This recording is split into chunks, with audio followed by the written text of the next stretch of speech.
दोस्तों नमस्कार। आपकी स्क्रीन पर दिखाई दे रहा होगा, लिखा है आधुनिक भारत का इतिहास। आज मैं जो कंटेंट आपके लिए लाया हूँ, यकीन मानिए अगर इतिहास से आपकी परीक्षा में 20 क्वेश्चन आते हैं, मैं ऐसा मान के चल रहा हूँ, तो आप मेरे इस वीडियो को देख करके, मेरे इस कंटेंट को पढ़ करके 16 से 17 प्रश्न सही कर देंगे। यकीन मानिए मैं ऐसे हवा में नहीं बोल रहा हूँ, मैंने ऐसा किया हुआ है। अब आप पूछेंगे कैसे, मैं आपको बताता हूँ। ये जो स्क्रीन पे आपके दिखाई दे रहा है, ये पिछले 30 सालों का प्रश्न पत्र है। पिछले 30 सालों में जो भी इतिहास में पूछा गया है वो सारा कुछ इसमें लिखा हुआ है। अब देखिए, कुछ तो परीक्षा में आपके प्रीवियस ईयर के क्वेश्चंस आएंगे, ठीक है। तो ये क्वेश्चंस वही क्वेश्चंस हैं प्रीवियस ईयर। और यकीन मानिए अगर आप इसके बारे में कुछ भी नहीं जानते हैं ना, एक भी अक्षर क ख ग या ABCD कुछ भी नहीं जानते हैं, तो मैं क्वेश्चन को उसकी थ्योरी के साथ हल कराऊंगा। अभी देखिएगा, मैं थ्योरी भी आपको बताऊंगा, फिर आपको क्वेश्चन पे ले आऊँगा तो आप क्वेश्चन चुटकियों में हल कर देंगे, ठीक है। आप सभी लोग जान ही रहे हैं कि पुलिस का एग्ज़ाम कैंसिल हो ही गया, आज रद्द हो ही गया। समीक्षा अधिकारी, सहायक समीक्षा अधिकारी अर्थात RO ARO का एग्ज़ाम वो भी कैंसिल हो ही जाएगा, मतलब रद्द हो ही जाएगा, हर हाल में रद्द हो जाएगा, ठीक है। 99% चांस है। और आप देख रहे हैं कि UP PCS का प्री लगा हुआ है, ठीक है, मार्च में। तो मेरे दोस्त, हमने खुद ही प्रीवियस ईयर के क्वेश्चनों को हल करके देखा था। और जब हमने समीक्षा अधिकारी का एग्ज़ाम दिया था तो मैंने देखा था कि समीक्षा अधिकारी में PYQ से अर्थात प्रीवियस ईयर के क्वेश्चनों से 60 प्रश्न आए हुए थे। तो मैं आपको कुछ चीज़ों को समझाना चाहता हूँ, मेरी बातों को ध्यान समझिएगा। और मैंने उन 60 प्रश्नों को बहुत ही अच्छे से हल किया था, ठीक है। अब एग्ज़ाम रद्द होने जा रहा है तो उसकी बात अलग की है। देखिए, अगर मैं बात कर लूँ दोस्त UP PCS की, ठीक है, UP PCS की बात कर लूँ तो आप सभी लोग जान रहे हैं कि UP PCS के GS वाले प्रश्न पत्र में कितने क्वेश्चन आएंगे, 150 आएंगे। तो 150 प्रश्नों में से 150 प्रश्न आपको नहीं करना है, आपको मात्र करना है कितना, मैं आपको बता रहा हूँ। देखिए, 110 प्रश्न, ठीक है, 110 प्रश्न करना है, इसी में आपकी कट ऑफ क्लियर हो जाएगी, ऐसा मैं मान के चल रहा हूँ। बाकी के 40 प्रश्न क्या होगा उसका, तो 40 प्रश्न आपके लिए नहीं है, ये मान के चलिएगा। सारे के सारे प्रश्न आपके लिए परीक्षा में नहीं होते हैं, ठीक है। कुछ प्रश्न ऐसे होते हैं जिनको आपको छोड़ के आना ही है, ठीक है। चलिए, तो मैं आपको समझाता हूँ, ध्यान से देखिएगा। इन्हीं 110 प्रश्नों में आप सभी लोग जान रहे हैं कि इतिहास का भी क्वेश्चन आएगा, बोलिए आएगा कि नहीं, बिल्कुल आएगा। तो मैं इसी इतिहास के बारे में बात कर रहा हूँ कि जो इतिहास से अगर मान के चलिए कि 20 प्रश्न आता है तो आप 20 में से कम से कम बता रहा हूँ, आप 16 या 17 प्रश्न सही करके आ जाएंगे। 2-3 प्रश्न की गारंटी मैं नहीं लेता हूँ, ठीक है, क्योंकि मैंने खुद ही किया हुआ है मेरे भाई, मैंने खुद ही किया हुआ है, तब मैं ऐसा बता रहा हूँ। और इसका जीता जागता उदाहरण आपकी स्क्रीन पर दिख रहा है कि मैंने किस तरीके से इस PYQs को पढ़ा है। पढ़ने के साथ साथ मैंने वो सारा कुछ लिख रखा है जो उस टॉपिक से रिलेवेंट है, उस टॉपिक से जुड़ा हुआ है, ठीक है। तो मैं, यकीन मानिए, मैं आपको बहुत ही अच्छे से समझाऊंगा। तो अब आइए, देर नहीं करते हैं, इस चीज़ को समझते हैं, ठीक है। उम्मीद है कि अगर आप एक सीरियस कैंडिडेट होंगे तो मेरी बात समझ गए होंगे। लोग देखिए फजूल का इतना ज़्यादा पैसा खर्च कर देते हैं कोचिंगों में, और पता नहीं कहाँ कहाँ पढ़ लेते हैं, लेकिन लोग शुरू से पढ़ाते भी नहीं हैं। आपको ये फ्री में मेरा वीडियो देखना है और यकीन मानिए 16-17 क्वेश्चन आप करके आ जाएंगे 20 में से, अगर 20 क्वेश्चन आते हैं तब, ठीक है। अगर इससे ज़्यादा आते हैं 20 से तो आप ज़्यादा करके आएंगे। तो देखिए, मैं तीनों को मिला के बात कर रहा हूँ, आधुनिक भारत को, मध्यकालीन को और प्राचीन को, ठीक है। तो मैं ऐसे धीरे धीरे आपको मध्यकालीन और प्राचीन भी क्लास दूंगा चैनल पे। पहले तो आप वीडियो देख के बताइएगा कैसा लगा, कमेंट कीजिएगा और बताइएगा मुझे, फिर मैं अगली वीडियो आपको बना दूंगा, ठीक है। चलिए आइए समझते हैं। तो ध्यान से देखिए, आज हम लोग जो बातचीत करेंगे वो बातचीत करने जा रहे हैं आज के इस सेशन में यूरोपीय कंपनियों का आगमन। तो आप सभी लोग जान रहे होंगे कि यूरोपीय कंपनियों में से सबसे पहले कौन आया। तो आपको पता ही है कि सबसे पहले पुर्तगाली आए थे। पुर्तगाली के बाद कौन आए थे, पुर्तगाली के बाद डच आए थे। डच के बाद अंग्रेज़ आए थे। अंग्रेज़ के बाद डेनमार्क के लोग आए थे जिनको डेनिश कहा गया था। फिर फ्रांसीसी लोग आए थे।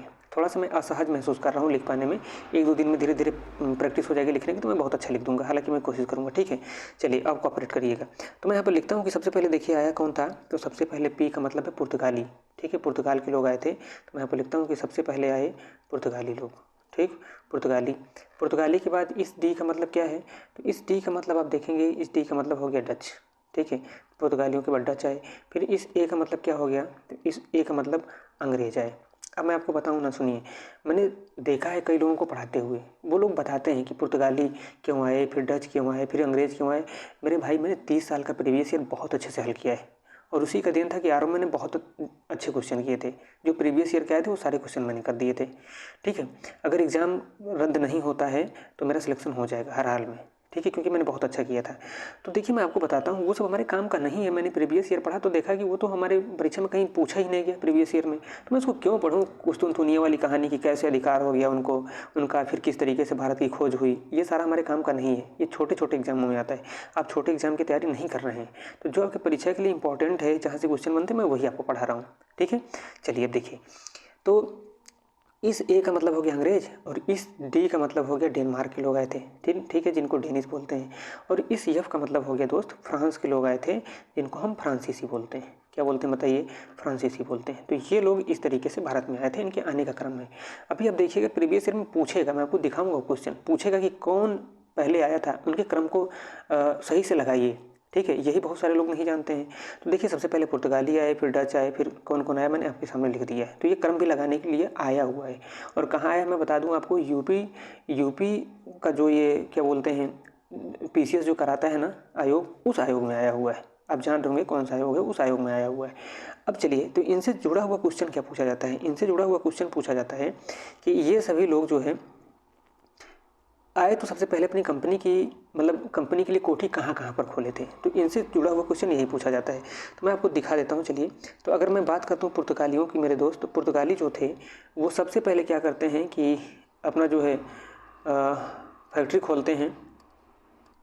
ये लोग अपनी फैक्ट्री खोलते हैं कोचीन में। ठीक है, तो मैं यहाँ पर लिख देता हूँ कोचीन। ठीक है, कोचीन में। और कब खोलते हैं अपनी फैक्ट्री कोचीन में, तो याद रखिएगा 1503 में, 1503 की बात है। ठीक है, 1503 में ये लोग क्या करते हैं, कोचीन में अपनी फैक्ट्री को खोलते हैं। और याद रखेंगे कि 1503 में इन्होंने कोचीन में खोला था, और लगे हाथ इन्होंने 1505 में, ठीक है मैं यहाँ पर वो भी मेंशन कर दे रहा हूँ, 5 में एक जगह है जिसका नाम है कन्नूर। ठीक है, कन्नूर। तो कन्नूर में भी इन लोगों ने क्या किया था, अपने लिए फैक्ट्री खोल के रखा था। तो ये तो आपको पता चल ही गया कि पुर्तगाली देखिए अपनी फैक्ट्री कहाँ खोल रहे हैं, कोचीन नामक जगह पे, और कन्नूर नामक जगह पे। कोचीन में 1503 में और 1505 में कन्नूर में। अभी देखिएगा ये सब क्वेश्चन मिलेगा, मैं आपको एक बार समझा दूँ ना इसकी थ्योरी, फिर अभी क्वेश्चन उड़ा देंगे हम लोग हवा में, देखिएगा। और डच की अगर बात करें तो डच जो थे, ये डच अपनी फैक्ट्री बनाए थे चिंसुरा में। कहाँ पर बताइए, चिंसुरा में। तो मैं यहाँ पर लिख देता हूँ चिंसुरा, है ना, ये डचों के लिए है, ये हो गया चिंसुरा। तो डच जो थे ये चिंसुरा में अपनी फैक्ट्री स्थापित किए थे। इसके बाद जो अंग्रेज़ थे, अंग्रेज़ों के बारे में और फ्रांसीसियों के बारे में थोड़ा सा आप अच्छे से समझिएगा, क्योंकि दोनों लोगों ने एक ही जगह फैक्ट्री खोल के रखा है। तो जो डच थे ना, डच के तो बारे में मैंने बता ही दिया कि डच चिंसुरा में खोले थे। अंग्रेज और फ्रांसीसी की बारे में बात कर रहा हूँ कि दोनों के दोनों एक ही जगह फैक्ट्री खोले थे। एक ही जगह का मतलब एक ही स्थान पे खोले। जैसे देखिए मैं आपको समझाता हूँ, अंग्रेज जो थे ना ये भी सूरत में फैक्ट्री खोले थे। कहाँ पर बताइए, सूरत में। और जो फ्रांसीसी थे ये भी फैक्ट्री सूरत में ही खोले थे। कहाँ पर बताइए, सूरत में। तो अब आपको यहाँ पर ध्यान देना है कि सबसे पहले फैक्ट्री कौन खोला था। तो इस चीज़ को आप याद करके रखेंगे कि सूरत में जो है अंग्रेज जो थे वो 1608 में फैक्ट्री खोलते हैं। कब बताइए, 1608 में। लेकिन सूरत में जो फ्रांसीसी थे, ठीक है, वो खोलते हैं फैक्ट्री 1668 में। कब की बात है बताइए, 1668 में। देखिए सूरत में सबसे पहले फैक्ट्री किसने खोला है, सबसे पहले अंग्रेज़ों ने खोला है।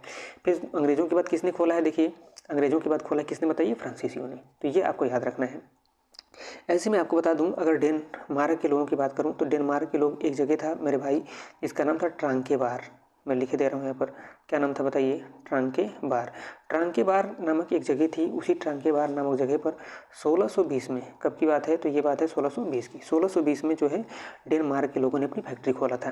तो ये कभी कभी परीक्षा में प्रश्न पूछ लेता है कि पुर्तगालियों ने सबसे पहले अपनी कोठी कहाँ खोली थी, ठीक है, व्यापारी कोठी कहाँ खोली थी, फिर डचों ने कहाँ खोला था, अंग्रेजों ने कहाँ खोला था। तो ये सब मैंने आपको बता दिया। अभी हम लोग क्वेश्चन करेंगे तो ये मिलेगा, ठीक है। अब आपको मैं बता देता हूँ कि एक क्वेश्चन और बहुत ही फेमस है। वो पूछता है ना कि बंगाल जो जगह थी, उस बंगाल में, ठीक है, बंगाल जो जगह थी उस बंगाल में पुर्तगालियों ने कहाँ पर अपनी सर्वप्रथम कोठी खोला था। तो इसको आप याद रखेंगे कि एक जगह थी बंगाल में, हुगली, ठीक है, कहाँ पर बताइए, हुगली। तो हुगली नामक स्थान पे क्या करते हैं पुर्तगाली लोग, क्या करते हैं, बंगाल में अपनी कोठी को खोलते हैं। तो ये आपको याद रखना है, ठीक है। तो मैंने ये आपको जुड़ा हुआ समझा दिया। अब आइए हम लोग प्रीवियस ईयर के क्वेश्चनों को हल करते हैं और ध्यान से देखते हैं। चलिए, तो मैं आपको दिखाता हूँ, मैं जूम कर दिया हूँ। अब ध्यान से देखिए यहाँ पर क्या बोल रहा है। पहला क्वेश्चन बोल रहा है, देखिए मैंने यहाँ पर सारा कुछ लिख के रखा है, ठीक है, सारा कुछ लिख के रखा है यहाँ पर कि पुर्तगाली है, फिर डच है, फिर अंग्रेज है, फिर डेन है, फिर फ्रांसीसी है, मैंने सारा कुछ लिख के रखा है ना। अब आइए इधर, तो यहाँ पर देखिए क्या बोल रहा है पहला क्वेश्चन कह रहा है कि फ्रांसीसी ईस्ट इंडिया के संदर्भ में निम्नलिखित में से कौन सा कथन सही है। देखिए फ्रांसीसियों के बारे में पूछ रहा है और फ्रांसीसियों के बारे में मैंने आपको बता दिया है। क्या बता दिया कि फ्रांसीसी फैक्ट्री कहाँ लगाए थे बताइए। वो लगाए थे सूरत में। कहाँ पर? सूरत में। और सूरत में ही सबसे पहले कौन लगाया था? तो सूरत में लगाए थे अंग्रेज। अंग्रेज कब लगाते हैं? तो अंग्रेज लगाते हैं 1608 में, लेकिन फ्रांसीसी कब लगाते हैं? 1668 में। अब आइए देख लीजिए क्या बोल रहा है। कह रहा है फ्रांसीसी ईस्ट इंडिया कंपनी की स्थापना 1664 में हुई थी। तो ये बात सही है कि फ्रांसीसी ईस्ट इंडिया कंपनी की स्थापना जो है ना, वो एक लुई 14वां का जो मंत्री था जिसका नाम कोलबर्ट था, उसी ने किया था। तो ये तो सही है कि 1664 में हुआ था। लेकिन दूसरा देखिए क्या बोल रहा है। दूसरा लाइन बोल रहा है कि भारत में प्रथम फ्रांसीसी फैक्ट्री पांडिचेरी में स्थापित की गई थी। तो बताइए पांडिचेरी में हुआ था? नहीं हुआ था। मैंने आपको समझाया था कि कहाँ पर हुआ था, बताइए सूरत में। तो देखिए ये दूसरा वाला क्या हो जाएगा? गलत हो जाएगा। सिर्फ सही कौन होगा बताइए? पहला। तो हम लिखेंगे यहाँ पर क्या आंसर कि केवल एक सही है, मतलब इसका आंसर सही क्या होगा बताइए? ए। तो ए सही है। देखिए कितना आसानी से हो गया। अब आइए दूसरे क्वेश्चन की बात करते हैं। यहाँ पर देखिए लिखा भी है, मैंने बहुत ही अच्छे से प्रीवियस ईयर को पढ़ा है, सब कुछ आपके सामने दिखाई दे रहा है। ठीक है, अब देखिए मैं हाईलाइट करके रखा हूँ। देखिए क्या बोल रहा है, कह रहा है भारत में प्रथम फ्रांसीसी फैक्ट्री 1668 में सूरत में खोली गई थी, लेकिन ये क्या बोल रहा था? पांडिचेरी में। इसी वजह से गलत है। अब दूसरा क्वेश्चन क्या बोल रहा है, कह रहा है कि महारानी एलिजाबेथ ने ईस्ट इंडिया कंपनी को पूर्व में व्यापार करने हेतु राजकीय अध्यादेश कब जारी किया? तो ये याद रखना है कि ये 31 दिसंबर सन 1600 को हुआ है। तो ये रट के याद कर लेना है, छोटा सा चीज़ है, रटना ही है, रट लीजिएगा कि 31 दिसंबर सन 1600 में महारानी ने जो है राजकीय अध्यादेश जारी किया था कंपनी को। अब अगला क्वेश्चन देखिए। अगला क्वेश्चन कह रहा है कि निम्नलिखित में से किसने 1765 में ईस्ट इंडिया कंपनी को दीवानी अधिकार प्रदान किए? तो मैं इसके बारे में आपको कुछ थोड़ा सा समझाना चाहता हूँ, आइए समझ लेते हैं। ठीक है, मैं एक नेक्स्ट पेज ले लेता हूँ ताकि आपको समझा सकूँ। ये हो गया दूसरा पेज हम लोगों का। अब देखिए, तो आपको याद रखना है, क्या याद रखना है कि एक हुआ था बक्सर का युद्ध। कौन सा युद्ध बताइए? बक्सर का युद्ध। ठीक, बक्सर का युद्ध। इतिहास में युद्ध बहुत सारे हुए हैं, क्या करेंगे, पढ़ना ही पढ़ना है क्योंकि एग्जाम में पूछा जाता है। तो बक्सर का जो युद्ध हुआ है ना, वो बक्सर का युद्ध हुआ है, आपको याद रखना है कि ब से बक्सर और ब से 22, तो वो हुआ 22 अक्टूबर को। कब बताइए? 22 अक्टूबर को। और सन कौन सा है? तो सन है 1764। ठीक है, 1764। तो बक्सर का युद्ध 1764 में हुआ था। और बक्सर के युद्ध में हुआ क्या था? बक्सर के युद्ध में आपको याद रखना है कि संधि हुई थी, और वो जो संधि हुई थी उस संधि को इलाहाबाद की संधि कहा जाता है। कौन सी संधि बताइए?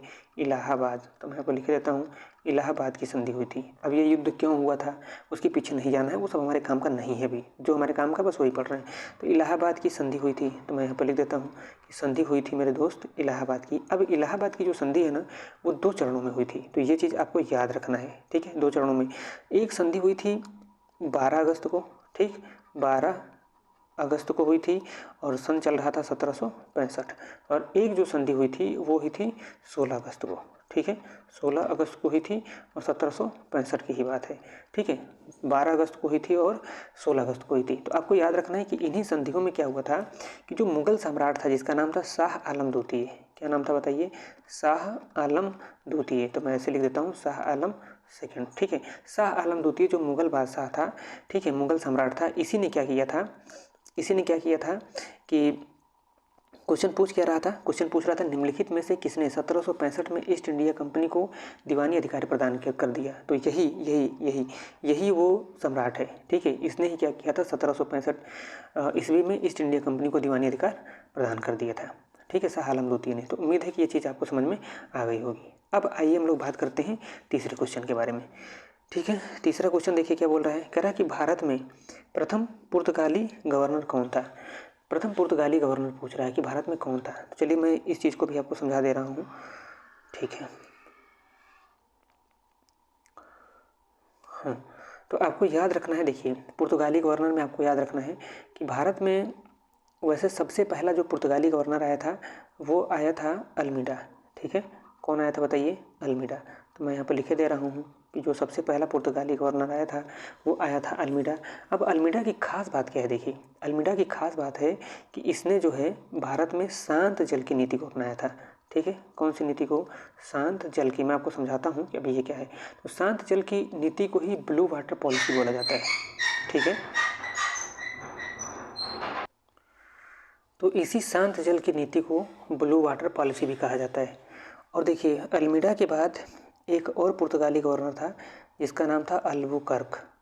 ठीक है, अल्बुकर्क। तो मैं इसके बारे में बता देता हूँ कि अल्बुकर्क जो है ये क्या किया था कि जो पुर्तगाल के लोग थे, है ना, उनको भारतीय महिलाओं से विवाह के लिए प्रेरित किया था। तो आपको ये याद रखना है, ठीक है, क्योंकि ये प्रश्न पूछा गया है प्रीवियस ईयर में, ठीक है। अब इससे होता क्या है, अब देखिए जब वो लोग भारत की महिलाओं से विवाह कर लेंगे, ठीक है, तो धीरे धीरे अब ये संबंध रिश्ते में बदल जाएगा, है ना, तो भारत के ऊपर और भी पकड़ क्या हो सकेगी, मजबूत हो सकेगी, ठीक है, इसलिए ऐसा बोला था। तो इन दोनों गवर्नरों के बारे में आपको याद रखना है। हालांकि हमारा क्वेश्चन क्या था कि भारत में प्रथम पुर्तगाली गवर्नर कौन था, तो कौन है बताइए, अल्मीडा है। तो उम्मीद है कि आपको ये चीज़ समझ में आ गया होगा। अब आइए हम लोग क्वेश्चन नंबर 5 की तरफ चलते हैं। क्वेश्चन नंबर 5, चलिए मैं इसका एक्सप्लेनेशन आपको दिखा देता हूँ, ये देखिए, ठीक है। इसके एक्सप्लेनेशन में देखिए बोल रहा है कि भारत में प्रथम पुर्तगाली गवर्नर कौन है, फ्रांसिस्को डी अल्मीडा है, जो 1505 से 1509 तक रहा है, ठीक है। अब ये क्वेश्चन मुझे बहुत ज़्यादा इंपॉर्टेंट नहीं लगा, तो मैंने इसको नहीं पढ़ा है, हाईलाइट नहीं किया है, मैं इसको नहीं बता रहा हूँ, आप देख लीजिएगा, ठीक है। अब आइए हम लोग बात करते हैं छठवें क्वेश्चन पे। छठवां क्वेश्चन कह रहा है कि निम्नलिखित में से किस मुगल सम्राट ने राजा राम मोहन राय को अपने दूत के रूप में लंदन भेजा था। तो मैं इसके बारे में भी आपको बता देता हूँ, यहाँ पर ध्यान से देख लीजिएगा। चलिए, तो पूछ रहा है कि कौन सा मुगल सम्राट था जो राजा राम मोहन राय को अपने दूत के रूप में कहाँ भेजा है, लंदन भेजा है। तो याद रखना है कि वो मुगल सम्राट अकबर द्वितीय था। कौन था बताइए, अकबर द्वितीय था, ठीक है, अकबर द्वितीय था, ठीक है। अकबर द्वितीय यानी अकबर जो सेकंड था, उसने ही राजा राम मोहन राय को विलियम चतुर्थ के दरबार में लंदन भेजा था। लेकिन जब राजा राम मोहन वहाँ जाते हैं, ठीक है, तो इनकी मौत हो जाती है, और मौत हो जाती है इंग्लैंड में, एक जगह था जिसका नाम था ब्रिस्टल, ठीक है। तो ये आपको याद रखना है नाम, कि ब्रिस्टल में ही इनका क्या हो जाता है बताइए, मौत हो जाता है, ठीक है। तो ये चीज़ आपको समझ में आ गया होगा। और आपको याद रखना है कि अकबर द्वितीय ने ही राम मोहन राय को राजा की उपाधि प्रदान की थी, ठीक है। राजा की उपाधि किसने प्रदान की थी, राम मोहन राय को। तो राम मोहन राय को अकबर द्वितीय ने ही राजा की उपाधि प्रदान की थी, ठीक है। तो ये चीज़ समझ में आ गया होगा। अब आइए अगले क्वेश्चन पे चलते हैं। अगला क्वेश्चन देखिए क्या बोल रहा है। तो मैंने यहाँ पर हाईलाइट करके रखा है वो सारा चीज़, कि ये बात है 1830 की। 1830 में ही विलियम चतुर्थ के दरबार में लंदन भेजे गए थे कौन, राजा राम मोहन राय, ठीक है। और किसने भेजा था, तो भेजा था अकबर द्वितीय ने। और देखिए बोल रहा है यहाँ पर कि ब्रिस्टल में उनका देहांत हो गया था, और अकबर द्वितीय ने ही राजा राम मोहन राय को राजा की उपाधि दी थी, यानी राम मोहन राय को राजा की उपाधि प्रदान की थी। तो इस तरीके से ये क्वेश्चन हो गया। अब आइए हम लोग अगले क्वेश्चन पे पढ़ते हैं। अगला क्वेश्चन हम लोग का 8वां क्वेश्चन, ये देखिए 8वां क्वेश्चन है, निम्नलिखित में से किस मुगल बादशाह ने आलमगीर द्वितीय की उपाधि धारण की थी। तो ये याद रखना है आपको कि अजीजुद्दीन, ठीक है, अजीजुद्दीन नामक जो बादशाह था उसने ही आलमगीर द्वितीय की उपाधि धारण की थी। और देखिए यहाँ पर हाईलाइट करके मैंने रखा है, क्या बोल रहा है, जहांदार शाह के द्वितीय पुत्र अजीजुद्दीन ने बादशाह बनने पर आलमगीर द्वितीय की उपाधि धारण की थी, ठीक है। अब यहाँ पर देखिए क्या बोल रहा है, 9वां क्वेश्चन कह रहा है, जहांदार शाह राज सिंहासन पर बैठा मरणोपरांत, यानी कौन मरा, तो उसके मरने के बाद जहांदार शाह सिंहासन पर बैठा है। अब मैं इसको कुछ आपको समझाना चाहता हूँ। यहाँ पर देखिए मैंने बहुत कुछ लिख के भी रखा है, तो चलिए मैं इस चीज़ को आपको समझा देता हूँ, यहाँ लिख के आप समझिएगा इस चीज़ को। देखिए अब ये बात हो रहा है उत्तरवर्ती मुगल शासकों के बारे में, उत्तरवर्ती मुगल शासकों के बारे में बात हो रहा है। तो आपको याद क्या रखना है, आपको याद रखना है कि औरंगजेब के बाद जितने भी शासक होंगे वो सारे के सारे शासक उत्तरवर्ती मुगल शासक कहलाते हैं, ठीक है। तो औरंगजेब के बाद कौन कौन से शासक हुए थे, तो आपको याद रखना है कि एक तो हुआ था बहादुर शाह, ठीक है, बहादुर शाह प्रथम, ठीक है, मैं ऐसे लिख देता हूँ बहादुर शाह फर्स्ट, इसको मुअज्जम कहा जाता था। एक बार आप देख लेंगे अच्छे से तो सब कुछ समझ में आ जाएगा, फिर आगे के क्वेश्चन आपसे हल होने लगेंगे। इसके बाद जो अगला शासक बनता है वो होता है जहांदार शाह। तो ये भी आपको याद रखना है कि वो कौन है, तो वो है जहांदार शाह, ठीक, जहांदार शाह। अब इसे पढ़ना क्यों जरूरी, पढ़ना इसलिए ज़रूरी है कि इनकी कुछ उपाधियाँ हैं, जैसे जहांदार शाह को लंपट मूर्ख कहा जाता है, फर्रुख सियर को घृणित कायर कहा जाता है, ऐसे सब परीक्षा में पूछा गया है। अब इनके बाद जो अगला शासक था उसका नाम था फर्रुख सियर, ठीक है, फर्रुख सियर। तो ये इस तरीके से बना है फर्रुख सियर। फर्रुख सियर के बाद आप देखेंगे तो एक बना है रफ़ी उद दरजात, तो मैं खाली ऐसे लिख देता हूँ दरजात, तो इसको आप समझ जाइएगा कि ये क्या है, रफ़ी उद दरजात। अब इसके बाद एक बना है रफ़ी उद दौला, तो मैं सिर्फ यहाँ पर लिख देता हूँ इस तरीके से दौला, रफ़ी उद दौला। अब रफ़ी उद दौला के बाद आप देखेंगे तो एक शासक और होगा जिसका नाम है रंगीला, यानी मोहम्मद शाह रंगीला। तो यहाँ पर इस तरीके से मैं लिख देता हूँ कि ये रंगीला है, मोहम्मद शाह रंगीला। मोहम्मद शाह रंगीला के बाद जो है वो है अहमद शाह, तो मैं यहाँ पर लिख देता हूँ कि ये है अहमद शाह, अहमद शाह है। अहमद शाह के बाद आप देखेंगे तो बना है फिर आलमगीर द्वितीय, तो मैं उसको यहाँ पर लिख देता हूँ कि ये है आलमगीर द्वितीय। ठीक, आलमगीर द्वितीय। तो आलमगीर द्वितीय के बाद फिर बना है शाह आलम द्वितीय। ठीक है, शाह आलम द्वितीय, तो मैं यहाँ पर लिख देता हूँ शाह आलम द्वितीय, शाह आलम द्वितीय। शाह आलम द्वितीय के बाद है अकबर द्वितीय। ठीक, अकबर द्वितीय। अकबर द्वितीय के बाद जो है फिर आता है बहादुर शाह द्वितीय, जिसे बहादुर शाह जफर के भी नाम से जाना जाता है। तो मैं यहाँ पर लिख देता हूँ बहादुर शाह द्वितीय।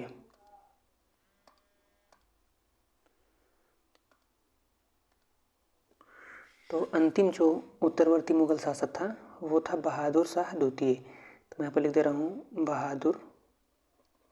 बहादुर शाह द्वितीय। अब इन सब के बारे में कुछ इम्पोर्टेंट चीज़ है, उसको समझ लेते हैं। देखिए, मैंने ये जो लाइन से लिख रखा है ना, अगर यहाँ से क्वेश्चन बनाएगा तो एक भी बाहर नहीं जाएगा।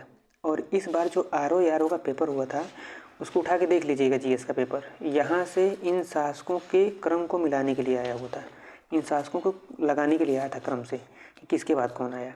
और PCS में भी पूछे जाने की संभावना है, पूछेगा तो आप ज़रूर हल कर ले जाएंगे। मैं इन एग्ज़ामों को देखते हुए, RO को, UP PCS को देखते हुए पढ़ा रहा हूँ आपको।